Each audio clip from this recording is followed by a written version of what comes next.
అందరికీ నమస్కారం. ఈరోజు నేను అమ్మ బయటికి అయితే వెళ్తున్నాం. అది ఎక్కడికి అనేది ఒకసారి అమ్మ మాటలు తెలియజేస్తారు, విందాం. చెప్పమ్మా. ఇప్పుడైతే నేను మడకసిరికి వెళ్తున్నాను.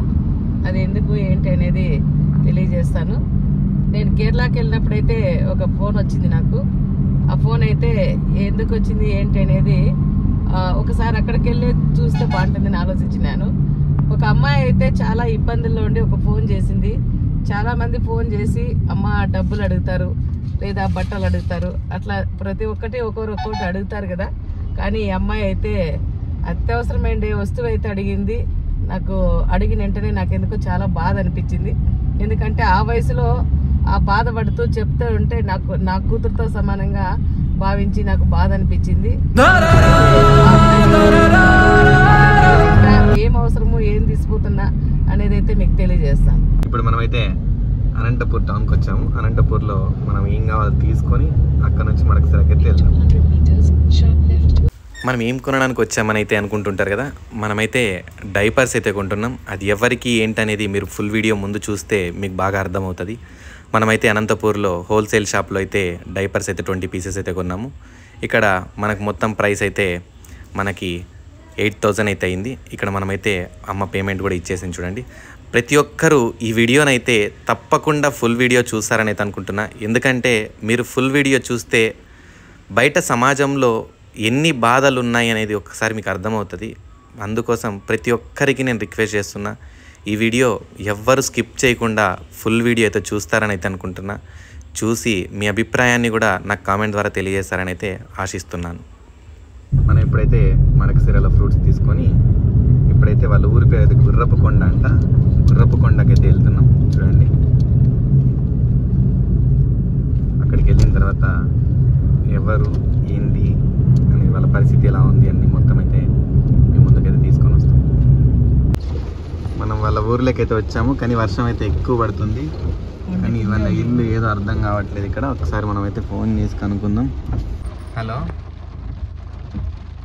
అమ్మా, ఇక్కడ నాగలకట్ట దగ్గర ఉన్నామ్మా. నాగలకట్ట దగ్గర రాగి చెట్టు ఉంది కదా.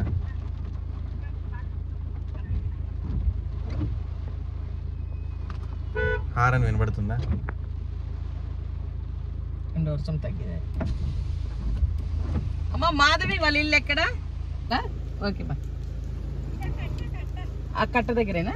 ఓకే మా, మాధవి వాళ్ళ ఇల్లు ఇదేనా?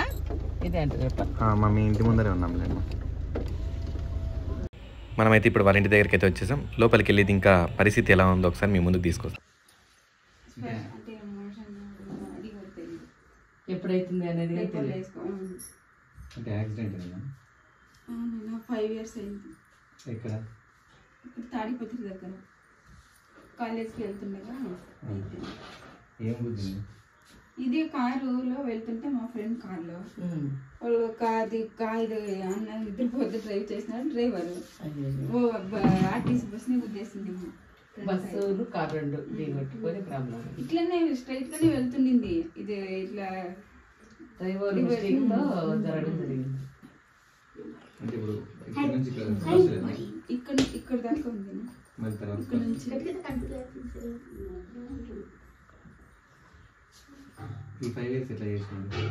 ఏం చేయలేదన్నీ. ఫిజియోథెరపీ చేయించాలన్నా అమౌంట్ సరిపోలేదు. సర్జరీ చేయించినాను. అప్పుడే వెంటనే చేసినారు. ఎక్కడ చూపించారు? ఇప్పుడు బెంగళూరు. ఏం చెప్పినారు వాళ్ళు? వస్తాయన్నారు. అది కట్ అయిపోయిందంట మేడం, స్పైనల్ కార్డు. దాని ప్రాబ్లంతో అది మామూలుగా కొంచెం క్రష్ అయితే మళ్ళీ కోలుకునేది. కట్ అయిపోయిందంటే ఇంకా ఇప్పుడు నీకు చూసుకునేది అమ్మ అవ్వ వాళ్ళు చూసుకుంటారా? వీళ్ళిద్దరు మీ చెల్లెళ్ళేనా? ఇంకో పాప ఉంది. అదే ఇద్దరు ట్విన్స్ వాళ్ళు. ఇంకా మగ బాబు ఉన్నాడా? తమ్ముడు ఉన్నాడు. మీరు చదువుతున్నారమ్మా? లేదు, ఒక అమ్మాయి పెళ్ళైంది, ఇంకో అమ్మాయి ఇంట్లో ఉంది. వస్తున్నారు. ఆమె పెళ్ళైపోయిందా? ఇప్పుడు 5 months ఇప్పుడు, అందుకని వచ్చింది. నాన్న లేరమ్మా? లేదు, నాన్న 2015లో చనిపోయారు. ఇద్దరు 5 నెలలకే. ఇద్దరు, నా భర్త నా కొడుకు. కొడుకు భర్త ఇద్దరు 5 నెలలు. బాబా. నా భర్త పోయినాక 5 నెలలు ఉండే నా కొడుకు అంతే. 5 నెలల తర్వాత అన్నగాని చనిపోయినాడు. హెల్త్ బాగాలేక ఇప్పుడు అంతా మీరే. అంత పెన్షన్తోనే. అబ్బోయ్ మీకు పెన్షన్ వస్తుంది? మీకు ఎందుకు పెన్షన్ రాలేదమ్మా? నాకు 1 మంత్ అప్పుడే ట్రై చేసిన మేడం, వాళ్ళు ఏం చెప్పట్లేదు, పడినప్పుడు చెప్తాము, స్కీమ్ పడట్లేదు అని. మీరు 5 సంవత్సరాలు ఏంటి అడిగినారు అప్పటి నుండి? అప్పుడు ఇక్కడ రాక ఊర్లో కొంచెం అన్ఈజీగా ఉంటే బయట ఎక్కడున్నారు? అనంతపురం టౌన్ లో ఉన్నారు. మీ బియ్యం కార్డులు మీ అమ్మ నువ్వు అంతా కలిసే ఉన్నారా? నా భర్త వీళ్ళు ముగ్గురు కలిసి ఓ దాంట్లో ఉన్నారు. నీకు వస్తుందా పింఛని? ఒక కార్డు మీద ఒకరికే వస్తుంది, ఎందుకంటే కార్డు సపరేట్ ఉండాల, అప్పుడైతే కానీ వస్తాయి. సర్టిఫికేట్ వస్తుంది. మీ కార్డుతో సమస్య ఉండొచ్చు, మీకు కొత్త కార్డు చేయాల, లేదంటే అవక పింఛన్ తీసి మీకు పెడితే వస్తుంది కంపల్సరీ. ఇద్దరు 2 ఉన్నాయి మేడం, అమ్మ వాళ్ళది సపరేట్, అమ్మ దాంట్లో అమ్మకు వస్తుంది కదా, మళ్ళీ ఒక కార్డు మీద ఒకరికే వస్తుంది అది రూల్. కాకపోతే ఇప్పుడు మీరు ఇద్దరు కలిసి ఉన్నారు, ఒకసారి మాట్లాడతాను, నేను అడుగుతాను. మీకు కానీ ఏమన్నా అట్లా సపరేట్, ఎందుకంటే మీరు పూర్తి బెడ్ కాబట్టి మీకు ఇంకో కార్డు ఇస్తారా, లేదు చేసి ఇస్తారా, మాట్లాడదాం, కనుక్కుంటా, నేను అడుగుతాను, చెప్దాం, ట్రై చేస్తా, నాకు వీలైనంత తెప్పిస్తా. సరిగ్గా అవునా? నెగ్లెక్ట్ చేస్తున్నారు. నేను మాట్లాడతాను. స్టార్టింగ్ లో ఇక్కడ రాగానే అందరూ వచ్చినారు, 15,000 10,000 వచ్చేలా చేస్తాను. 15,000 వస్తుంది మీకు. అప్లై చేసిన మేడం, అంతా అయిపోయింది. ఇది అప్లై సర్టిఫికేట్ కి వెళ్ళాము, తీసేసినారా? టీడీపీ వచ్చి తీసేసినారు. అది ఎట్లా తీసేస్తారమ్మా? టీడీపీ అంటే ఇంకా ఇప్పుడైతే కొత్త పెన్షన్లు కొత్త కార్డులు కాలా కాబట్టి లేట్ అవుతాయి కాబట్టి ఉంటుంది, తీసేసేది అయితే ఉండదు. నాకు తెలిసి ఇంకా ఎక్కువ చేస్తారు కానీ తీరు. ఇట్లా వాళ్ళకి తీసేస్తే ఇంకా ఏముంది, అట్లా వాళ్ళు జగన్ గవర్నమెంట్ కదా. ఏ గవర్నమెంట్ అయినా ఇట్లా వాళ్ళకి ఖచ్చితంగా న్యాయం జరుగుతుంది, కాకపోతే వాళ్ళ దృష్టికి తీసుకుపోవాలా. ఒకవేళ మీకు లోకల్లో ఉండొచ్చు ప్రాబ్లము, కానీ వాళ్ళ దృష్టికి తీసుకుపోతే ఎవరు కాదంటారు. ఇప్పుడు అట్లా కాలు చేయి బాగుండలకే ఇస్తున్నారు, ఇంకా ఆమెకి ఏమీ లేని ఆమెకు చేయకపోతే ఇంకా అసలు అది గవర్నమెంటే కాదనుకోవాలి. ఇంకా దాన్ని బట్టి చూస్తే చేయిస్తారు. నేనైతే ఒకసారి మాట్లాడతాము, ఇక్కడ లోకల్లో మాట్లాడతా ఎమ్మెల్యేతో, మీకు నాకు చేతనైనంత వీలైనంత ట్రై చేస్తాను. అయితే ఎవరు తెలియదు మేడం, అయితే సచివాలయంలో కొంతమంది తెలిసి వాళ్ళని అడిగితే మేము వచ్చినప్పుడు చెప్తాం, లేదు టెన్షన్ పడద్దండి అంటారు. నేను మాట్లాడితే ఒకసారి ఏం చెప్తారో కనుక్కుంటాను, మాట్లాడిన తర్వాత కానీ మీకు కాల్ చేస్తాను. మీరు ఏమైతే అవసరం ఉన్నారో అవి అడిగారు. చాలా మంది రకరకాలు అడుగుతుంటారు, కానీ వాళ్ళకి అత్యవసరమైనవి ఏదో అంటే దాన్ని బట్టి మనం పోవచ్చు, తప్పేం లేదు, చేయలేము. కాకపోతే మీ కథ చూసినాక బాబు చెప్పినాడు, నాకు చెప్తాను, నేను వెంటనే రావాల్సింది, నేను కొంచెం లేట్ అయిందనమాట. వర్షాలు పడుతున్నాయి, వర్షాలు ఒకటి మేము ఈ మధ్య లేను కదమ్మా, ఎక్కువ కొంచెం పని ఎక్కువ ఉన్నది, రోజు రేపు బదాం లేట్ అయిపోయింది అనమాట. కొంచెం నిదానంగా వచ్చినాయి, ఏం పర్వాలేదు. ఆ డైపర్స్ కూడా మీకు ఒక 2-3 నెలలు వస్తాయమ్మా? వస్తాయమ్మా. మామూలుగా అయితే ఆన్లైన్ లో పెడతాం, బయట 600 తీసుకుంటున్నారు, ఇప్పుడు మనం తెచ్చినా కూడా 600. ఆన్లైన్ అయితే 200-300 వస్తాయి. ఇవి కూడా బాగుంటాయంట, మన సవేరా హాస్పిటల్ ఎక్కువ. దగ్గరే అదే మెయిన్ వేరే డాక్టర్ని అడిగి నేను అది సజెషన్ అదే చేస్తే తీసుకున్నాం. ఫ్రెండ్స్ యూజ్ చేస్తాను. అవునమ్మా. మీకు ఇప్పుడు ఫిజియోథెరపీ చేయాలంటే పర్ డే 1000 రూపీస్ అమ్మా? అవునన్నా, డైలీ ఒక 1 అవర్ మధ్యాహ్నం అడిగినారా? అడిగామని. ఇక్కడ ఇక్కడ నాకు తెలిసిన ఒక అబ్బాయి ఉన్నాడు, అతనికి ఎవరు తెలుసు అంటే ఫిజియోథెరపీ వాళ్ళు, తను చెప్పాడు. Per day 1000. మీకు పెన్షన్ వస్తే దాన్ని ఏమైనా రికవర్ అవ్వచ్చు. కాకపోతే వాళ్ళు ఏం పట్టించుకోవట్లేదు. నేనే ఓన్ గా అట్లా కూర్చోవడము, అట్లా డ్రెస్ చేంజ్ చేసుకోవడం నేనే అలా చేసుకున్నాను. లేకపోతే అసలు పడుకోవడానికి కూడా ఒక పడుకోబెట్టాలి, సైడ్ సైడ్ తిప్పేకి.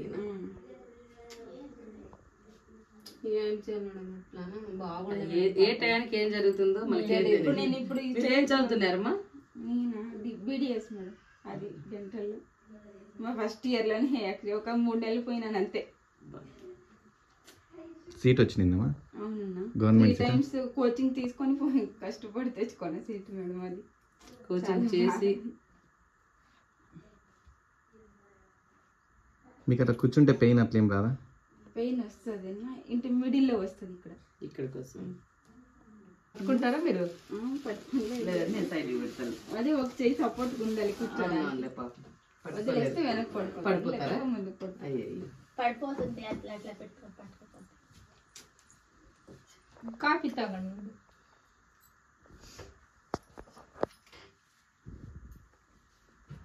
నా కోసం గుర్తు పెట్టుకుని వచ్చారు. థ్యాంక్ యూ సో మచ్ అన్న. టైంకి రెస్పాండ్ అయ్యారు. చదువుకొని ఇక్కడ కోచింగ్ అది ఇది అని తిరుగుతుంటారు కదా, అందరూ అడిగేవాళ్ళు ఎప్పుడు చదువు చదువు చదువు, పెళ్ళి లేదు ఏం లేదు, ఎప్పుడు ఏది ఇది అని. అట్లా అందుకని ఊర్లో కొంచెము ఏదేదో మాట్లాడేవాళ్ళు, అందుకని నెగటివ్గా మాట్లాడతారు. కొన్ని రోజులు అసలు రాలేదు, భయపడి ఇట్లా మాట్లాడు. ఎవరన్నా ఏమని అనుకోని అట్లా పట్టించుకోద్దమ్మా. అందుకే ఒక 3 సంవత్సరాలు అట్లా బయటనే తిరిగినాం, అట్లా వనవాసాలు చేసుకొని. అందరూ తిరిగారు. అవ్వకైతే అన్నం పెట్టేవాళ్ళు కూడా లేరు ఇక్కడ. మంత్లీ ఏడ్చొద్దు అవ్వా, ఏడ్చొద్దు. భగవంతుడు అనేవాడు ఉంటాడు, మనకు కానీ మంచి జరుగుతుంది. ఏదో ఒక రోజు మంచిగా వస్తుంది, బాధపడద్దు. ఏడ్చొద్దమ్మా. నీకు ఇప్పుడే హెల్త్ బాగాలేదు కదా, ఇంకా ఏడిస్తే ఇంకా ప్రాబ్లం అవుతుంది. వాళ్ళకి బరువు పెడతావు. ఏం కదురుకోండి, భగవంతుడు అనేవాడు ఉంటాడు, చూసుకుందాం. ఇప్పుడైతే మనం ఇక్కడికి వచ్చాము, బాబు చెప్పినాడు కదా.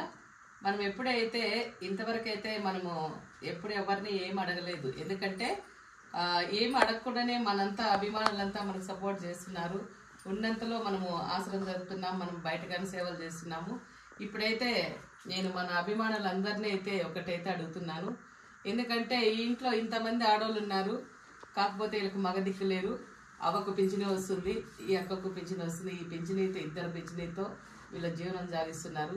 ఇలా ఈ పాప కానీ చదువుకోకుండా చదువు మానేసింది. ఎందుకంటే చదివించే వాళ్ళు ఇంట్లో లేరు కదా, ఎవరు దిక్కు లేనప్పుడు చదువుకోవాలన్నా తినాలన్నా ఏం కావాలన్నా ప్రాబ్లమే కదా. అందువల్ల వీళ్ళు మొత్తం అంతా నిరుపేద కుటుంబం అయిపోయినది, ఇంట్లో మగ దిక్కు లేనందువల్ల. ఇప్పుడైతే నేను మీ అందరికీ కానీ చేతులైతే నమస్కారం చేసి అడుగుతున్నాను. ఇలాంటి వాళ్ళకు మనంత సాయం, తలాకు 1 రూపాయి సాయం చేసినా ఈ బిడ్డకి ఇలాంటివి మనం సాయం చేద్దాం. మనస్ఫూర్తిగా అమ్మ చాలా మంది మాకు డబ్బు సాయం చేయండి, మాకు తినేకి లేదు ఇట్లా అడిగేవాళ్ళు. కానీ వాళ్ళు తినేకి లేకపోయినా పర్వాలేదు, నాకు ఇవి సాయం చేయండి అని చెప్పి పాప అడిగింది. నాకు చాలా బాధ అనిపించింది అప్పుడు. ఎందుకంటే ఆ పాపకు అవసరం అవే కాబట్టి. ఒక ఇంట్లో ఈ పాప వల్ల వీళ్ళంతా కానీ బాధపడాల్సిందే. ఏడ్చొద్దండిమ్మా. తర్వాత అవన్నీ లేకపోతే ఆ స్మెల్కు ఉండలేరు కదా. ఎవరికైనా ఒక చిన్న బిడ్డ ఇంట్లో గలీజ్ చేస్తేనే మనకు ఇబ్బంది అనిపిస్తుంది.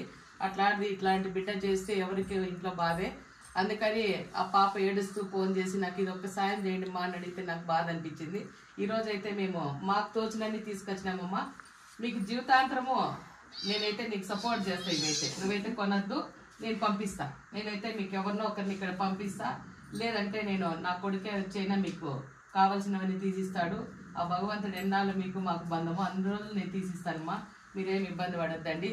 ఇంకా మీకు ఏమన్నా తిండికి దానికి లోటు ఉంటే మా అభిమానులకు అందరికీ అడుగుతున్నా, తలాకు 1 రూపాయి సాయం చేసినా ఈ బిడ్డకు నేను సాయం చేద్దాం అనుకున్నా. మనం అంతా కలిసి సపోర్ట్ చేద్దామని అనుకుంటున్నాను.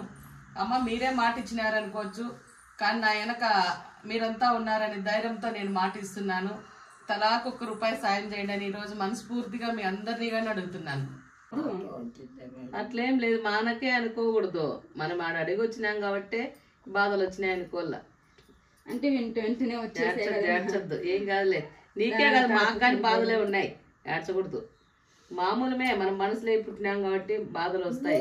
ఇంకా ఉన్నాను కదా. నువ్వు ఉన్నావంటే నువ్వు దేవుని దగ్గర అడిగి వచ్చినావు, ఉన్నావు.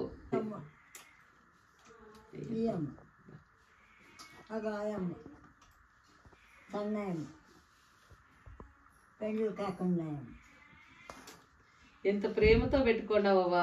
అంటే మేము ఉండే వాళ్ళం కాదు కదా, ఎప్పుడన్నా చూడాలి. చూడు ఎంత ప్రేమ పర్సులో పెట్టుకొని చూసుకుంటాను. అబ్బబ్బబ్బా దేవుడా, ఎందుకప్ప ఈ బాధలు పెడతావు. నా కొడుకు అందరూ పెట్టుకున్నావు పర్సులో, నీ తిత్తిలో. అందరివి ఉన్నాయి మా దగ్గర, అన్ని పెట్టుకుంటది. అయ్యో బాబు అట్లుండే బాగుంది, పాప బాగుంది. పెట్టుకో, జాగ్రత్తగా పెట్టుకో పాపం. వాళ్ళు ఉండలేదు కదా అప్పుడు కూలర్ అంతే ఆఫీకి పోవాలి. ఫోటోలు చూసుకుంటాడు. ఇట్లా పండుకుంటే ఇట్లా ఇదంతా నా ఉంటుంది. ఏడ్చి ఏ చీవుడు రావు, అన్ని పోయిందా. మా ముందు రాడు అనుకో, అంతకు సమస్య వస్తే నేనున్నా తీసుకుపోతా, ఇబ్బంది పడద్దు. లేదు అట్లనే కాదు, అంతకు మీకు ఇబ్బంది అయితే నేను ఖచ్చితంగా నా ఆశ్రమం తీసుకుపోతా. ఏ ఒక మనిషిని పెట్టేది చేపిస్తా, ఇబ్బంది పడద్దు. ఓకేనా? ఓకేనా అవా వయసుమా? ఓకేవా? అత్త దండ పెట్టకూడదు, నువ్వు పెద్దదాన్ని ఆశీర్వాదాలు చాలు. ఓకేరా నాన్న బంగారు? ఓకే ఓకే అవా పైసమ్మ అవా. ఓకే అన్న, ఇప్పుడు అక్కడ మాధవి వాళ్ళు ఉన్నారు కదా, ఉన్నారు. వాళ్ళ పరిస్థితి ఏమి? ఆ పాపకి ఎందుకు అట్లయింది?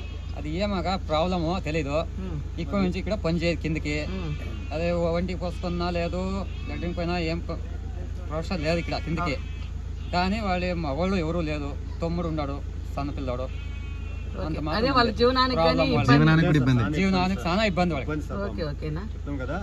చాలా ఇబ్బంది ఉంది.